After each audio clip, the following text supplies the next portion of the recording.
जगह हैं जो अपने रहस्यमय कारणों के चलते हमेशा चर्चा में रहती है। उन्हीं में से एक है राजस्थान में स्थित जैसलमेर के पास कुलधरा गांव। कहा जाता है कि यह गांव पिछले कई सालों से शापित हो रखा है। इसी कड़ी में आज हम कुलधरा गांव के रहस्य को जानेंगे। कुलधरा गांव के इस रहस्य के पीछे एक ऐतिहासिक घटना छुपी है। इस गांव में पिछले कई सालों से कोई बसेरा नहीं हुआ है। गांव के आसपास के लोगों का कहना है कि यहाँ पर अक्सर भूतियाँ घटनाएं होती रहती है। इन्हीं घटनाओं को जानने के लिए एसडी कॉलेज की स्टाफ की टीम भी कुलधरा गांव में पहुंची थी। बताएंगे आपको वहां जाने के बाद क्या रहस्य मिला। उससे पहले इतिहास के बारे में देखते हैं। कहा जाता है कि वहाँ पर अक्सर भूतिया घटनाएं होती रहती है। इस कारण यहाँ पर कोई भूलकर भी जाने की कोशिश नहीं करता। आज ये पूरी जगह बंजर और वीरान हो चुकी है। जर्जर हालातों में पड़े यहाँ के खंडर आज भी उस घटना की गवाही देते हुए दिखते हैं जिसने इस सुंदर गांव को एक वीरान में तब्दील कर दिया। कुलधरा गांव आज जिस हालात में है वैसे पहले कभी नहीं था। ये गांव पहले काफ़ी सुंदर हुआ करता था। आज से लगभग 200 साल पहले कुलधरा गांव में पालीवाल ब्राह्मण काफ़ी संख्या में रहते थे। 1825 में अचानक इस गांव को सभी लोगों ने खाली कर दिया। मान्यता है कि गांव को खाली करते हुए लोगों ने ये श्राप दिया, जो भी इस गांव में बसने की कोशिश करेगा वो पूरी तरह बर्बाद हो जाएगा।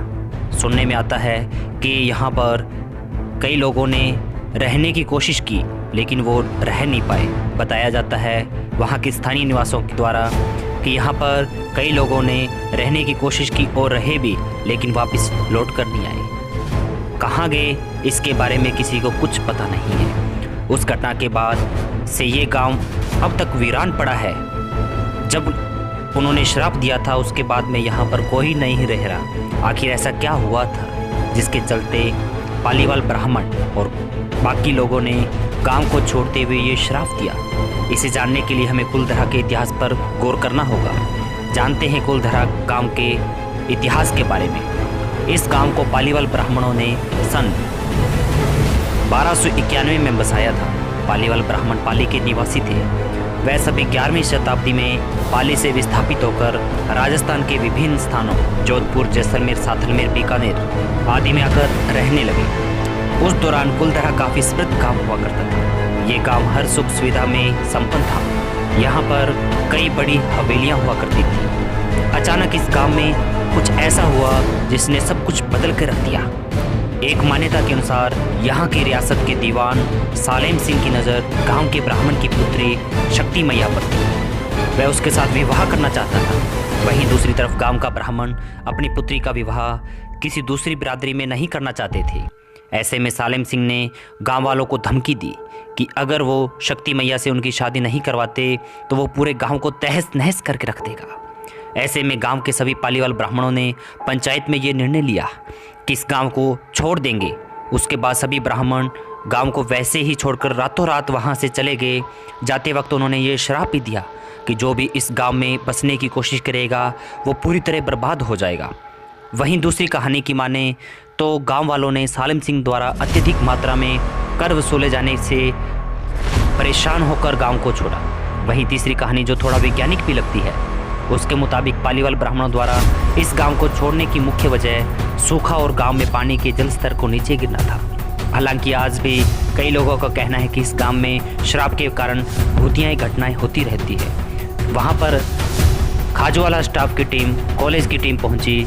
वहां पर उन्होंने दिन भर भ्रमण किया और पूरे गांव का निरीक्षण करते हुए और पूरी हवेली का निरीक्षण किया। वहां पर देखा गया कि एक वातानुकूलित, जो कि एक पूरे जैसलमेर के अंदर 45 डिग्री टेम्परेचर अगर रहता भी है तो जो वहां पर घर बनाए गए थे, जो हवेली बनाई गई थी, वो ठंडी रहती थी। एक ऐसी अनुकूलित वातानुकूलित जगह थी जहाँ पर अंदर जाने के बाद में कमरे ठंडे होने का आभास लगा और बाहर का जो मौसम था वो गर्म था, लेकिन अंदर जाने के बाद लगा कि वो एक ठंडा है। वहाँ पर हमने बहुत टाइम बिताया। वहाँ पर हज़ारों पर्यटक दिन भर आते रहते हैं, लेकिन वहाँ पर ऐसा कहीं भी फील नहीं हुआ जैसा कि ये बताया जाता है, सुनने में आता है कि यहाँ पर चूड़ियों के खनखने की आवाज़ आती है, तरह तरह से आवाज़ें आती है, ऐसा लगता है कि यहाँ पर कोई घूम रहा है। हमें ऐसा बिल्कुल भी कुछ दिखाई नहीं दिया। हो सकता है कि रात को कुछ घटनाएं होती हो, लेकिन रात को अगर घटनाएं होती है तो वहाँ पर देखता कौन है, सुनता कौन है, क्योंकि आसपास तो कोई गांव में रहता ही नहीं है, यहाँ पर बिल्कुल वीरान है। तो देखा किसने है, सुना किसने है, किसी को कुछ नहीं पता। लेकिन ऐसा बताया जाता है कि यहाँ पर भूतियाँ घटनाएं होती रहती, भूत हवेली कहते हैं। जाने ऐसा किसने देखा, किसने सुना, आज तक किसी को नहीं पता।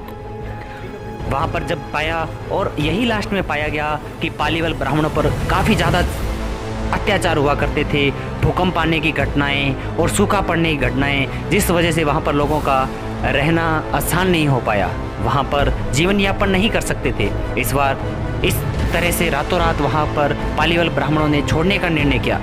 उसके बाद से वो पूरा गांव वीरान है, खाली है, वहाँ पर दूर दूर तक कोई भी नहीं देखने को मिलता। दिन भर तो वहाँ पर पर्यटक आते रहते हैं, लेकिन रात को फिर सूना हो जाता है। जी हाँ, यही एक असली वजह लगी। बाकी अलग अलग इतिहासकार अलग अलग घटनाएं बताते हैं। लोगों का कहना है कि वहाँ पर जैसे ही कोई बता दिया जाता है, वैसे ही लोग मान लेते हैं। दूर दूर से पर्यटक आते रहते हैं, घूमने आते रहते हैं, एंजॉय करते हैं और मस्ती करते हैं, वहाँ पर घूम कर चले जाते हैं। लेकिन किसी को कुछ नहीं पता चलता कि यहाँ क्या था। इसका रहस्य एक रहस्य ही बना हुआ है। क्या वो सत्य है या झूठ है, इसके बारे में आज तक किसी को नहीं पता। हमें भी वहाँ पर कुछ भी ऐसा कुछ दिखाई नहीं दिया। वहाँ पर वीरान जो घर टूटे हुए और हवेली थी वो दिखाई ज़रूर पड़ी। और ये आज वहाँ पर दिन भर पर्यटक आते हैं, तो ये एक पर्यटक स्थल बन चुका है आज के टाइम के अंदर। और बहुत ही अच्छी जगह भी थी वहाँ पर, ऐसा नहीं है कि वो अच्छी जगह नहीं थी, अच्छी जगह थी वहाँ पर, और घूमने के आनंद भी आया। धन्यवाद दोस्तों।